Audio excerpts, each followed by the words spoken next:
Hello दोस्तों, I hope आप सभी अच्छे होंगे।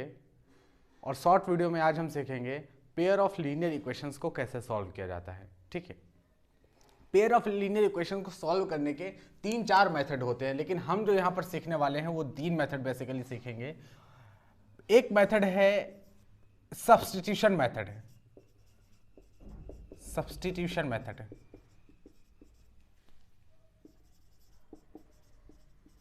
दूसरा मेथड है यहां पर इलिमिनेशन मेथड है, इलिमिनेशन मेथड। और तीसरा मेथड है यहां पर क्रॉस मल्टीप्लिकेशन मेथड है।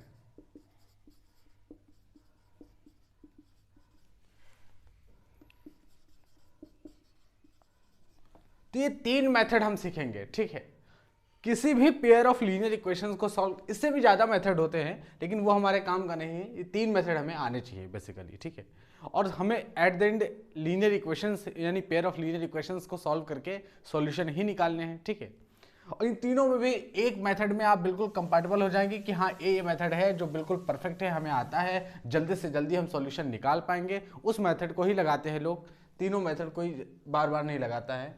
ठीक है, सब्जेक्टिव एग्जाम होता है तो उसमें बता दिया जाता है कि जी भाई ये जो पेयर ऑफ लीनियर इक्वेशन का सवाल है ये क्रॉस मल्टीप्लिकेशन से करके दिखाओ, तो उसमें करना पड़ता है। लेकिन यहाँ पर तीन मेथड सीखने के बाद जो भी मेथड आपको सही लगे आप वो इक्वेशंस को निकाल मतलब सॉल्यूशन निकालने के लिए लगा सकते हो। ठीक है, तो सबसे पहले हम चलते हैं सब्स्टिट्यूशन मेथड की तरफ। क्या होता है सब्स्टिट्यूशन मेथड, तो हम एक एग्जांपल के माध्यम से आपको समझाते हैं कि सब्स्टिट्यूशन मेथड क्या होता है। ठीक है, तो आज की वीडियो में हम सब्स्टिट्यूशन मेथड पढ़ेंगे, कल हम पढ़ेंगे इलिमिनेशन मेथड। ठीक है, इस तरह से हम पढ़ेंगे। तो सब्स्टिट्यूशन मेथड की तरफ चलते हैं।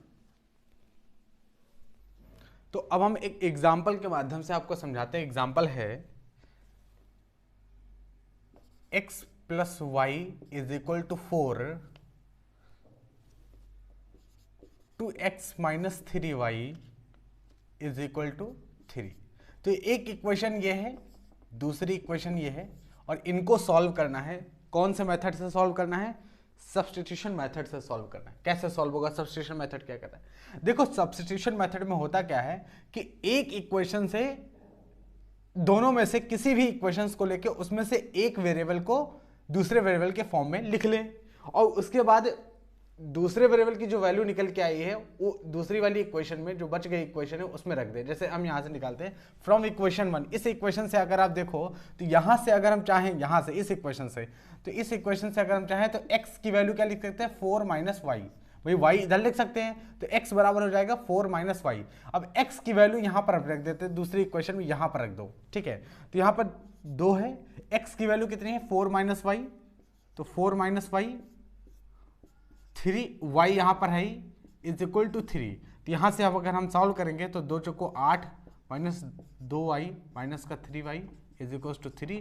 तो यहां से सॉल्व हो क्या आएगा? 3 2 5, तो माइनस का 5 वाई, और ये 8 उधर जाएगा तो 3 माइनस 5, 3 माइनस 8 कितना हो जाएगा?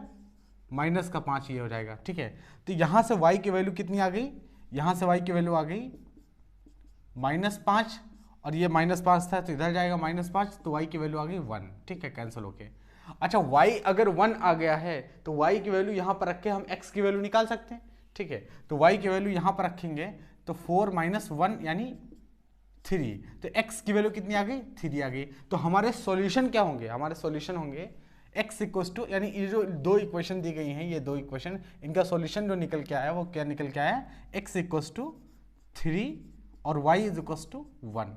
ये सब्स्टिट्यूशन मेथड से सॉल्व करके हमने निकाला। ठीक है, दूसरे मेथड जो हमने लिखा था उससे जब सॉल्व करोगे तब भी यही सॉल्यूशन आएगा। ठीक है, तो सब्स्टिट्यूशन मेथड से हमने इस तरह से सॉल्व किया और x इक्वल टू 3 और y इक्वल टू 1 के बराबर आ गया। एक और एग्जाम्पल हम लेके आपको समझाते हैं। हो सकता है कि कुछ लोगों को एक एग्जाम्पल से ना समझ में आया हो, तो एक और एग्जाम्पल लेते हैं। दूसरा example,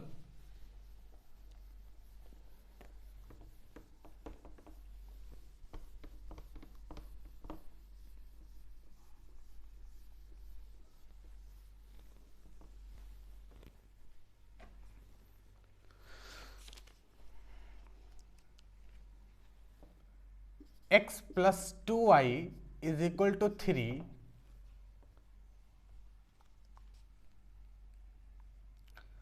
2x minus y is equal to 5। तो ये दो पेयर ऑफ लीनियर इक्वेशन है भाई। लीनियर इक्वेशन क्योंकि x की पावर 1 है, y की पावर 1, तो लीनियर इक्वेशन है ही। और एक पेयर में है, दो इक्वेशन एक साथ में है लीनियर इक्वेशन, इसलिए हम इनको बोलते हैं पेयर ऑफ लीनियर इक्वेशंस। ठीक है, तो दो इक्वेशन है यहाँ पर और हमें इसको सॉल्व करना है सब्स्टिट्यूशन मेथड से। तो अभी अभी हमने क्या बताया था कि किसी भी एक इक्वेशन से क्या करो कि दूसरे वेरिएबल के फॉर्म में एक वेरिएबल को लिख लो। जैसे पहले इस इक्वेशन से हम क्या लिख सकते हैं, इस इक्वेशन से देखें तो x की वैल्यू क्या लिख सकते हैं, x बराबर क्या लिख सकते हैं, तो आप कहोगे x बराबर लिख सकते हो 3 माइनस 2y लिख सकते हैं भाई। x को यहाँ x के बराबर क्या लिख सकते हैं, 3 माइनस 2y उधर जाएगा। ठीक है, अब इस वाले x की वैल्यू, ये वाला x जो है वो इसकी वैल्यू यहाँ पर ला के रख दो। ठीक है, दूसरी इक्वेशन में x की वैल्यू ला के रख दो तो y की वैल्यू निकल आएगी। देखो 2x की वैल्यू क्या निकल के आई थी, 3 माइनस 2y, 3 माइनस 2y। ठीक है, x की जगह हमने लग दिया 3 माइनस 2y, माइनस का y इज इक्वल टू 5। तो यहाँ से अगर हम सॉल्व करें तो देखो 3 दूनी 6 माइनस 2 दूनी 4y minus y is equal to 5। तो 4 1 5 माइनस का 5y और ये 6 उधर जाएगा तो कितना आ गया, माइनस का 1, यानी y की वैल्यू कितनी आ गई, 1/5। तो y आ गया 1/5। ठीक है, ये माइनस माइनस कैंसिल होगा, y की वैल्यू 1/5 हो जाए। अगर y 1/5 है तो x कितना होगा, y की जगह 1/5 रख दो। तो यहाँ पे देखो x की वैल्यू आ जाएगी 3 माइनस 2, y की वैल्यू कितनी है 1/5, तो यहाँ 1/5 रख दो तो आ जाएगा यहाँ पर 2/5 मल्टीप्लाई करोगे 5 3 15 माइनस 2/5 तो कितना आ जाएगा 13/5, यानी x कितना आ जाएगा 13/5 और y कितना आ जाएगा 1/5। यही हमारा सॉल्यूशन होगा। ठीक, तो ये इस तरह से हम सब्स्टिट्यूशन मेथड को यूज करके पेयर ऑफ लीनियर इक्वेशन को सॉल्व करते हैं। अच्छा, कुछ लोगों के दिमाग में आएगा कि आप x को y के फॉर्म में लिख के x की वैल्यू यहां रख देते हो। कुछ लोग कहेंगे हम y को सेपरेट कर लेते हैं, y को x के फॉर्म में रखें, y की वैल्यू अगर यहां रखें तो क्या नहीं हो जाएगा, बिल्कुल हो जाएगा। ठीक है, आप इसको होमवर्क में देखो, आप क्या करना कि दो इक्वेशन है, ये दो इक्वेशन है, आप यहाँ दूसरी इक्वेशन से क्या करना, दूसरी इक्वेशन से अगर हम देखें तो y बराबर क्या लिखा जा सकता है, यहाँ से y, तो y उधर लेके जाओ तो देखो 2x और y उधर जाएगा और 5 इधर आएगा तो 2x minus 5 is equal to y, इस इक्वेशन से। ठीक है, ये होमवर्क में जो काम दे रहे हैं ये होमवर्क में आप करके देखना। तो y बराबर कितना हो गया 2x माइनस 5। अब इस y की वैल्यू जो है इस वाले इक्वेशन में रख देना, यहाँ पर y की वैल्यू 2x माइनस 5। तो जब यहाँ 2x माइनस 5 रखोगे तो पूरी इक्वेशन x में हो जाएगी, तो x की पहली वैल्यू आ जाएगी, और जब x की वैल्यू आ जाएगी तो यहाँ पर x की वैल्यू रखना तो y की वैल्यू निकल आएगी। इस तरह से भी ये हो सकता था। तो x को y के फॉर्म में लिख लो या y को x के फॉर्म में लिख लो, पहली इक्वेशन से लिख लो या दूसरी इक्वेशन लिख लो, कोई फर्क नहीं पड़ने वाला है। सॉल्यूशन में कोई फर्क नहीं पड़ेगा, यही सॉल्यूशन निकल के आएगा। हर तरह से आप देख सकते हो करके।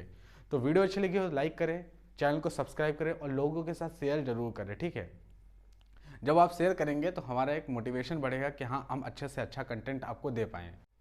मिलते हैं नेक्स्ट वीडियो में, तब तक के लिए धन्यवाद।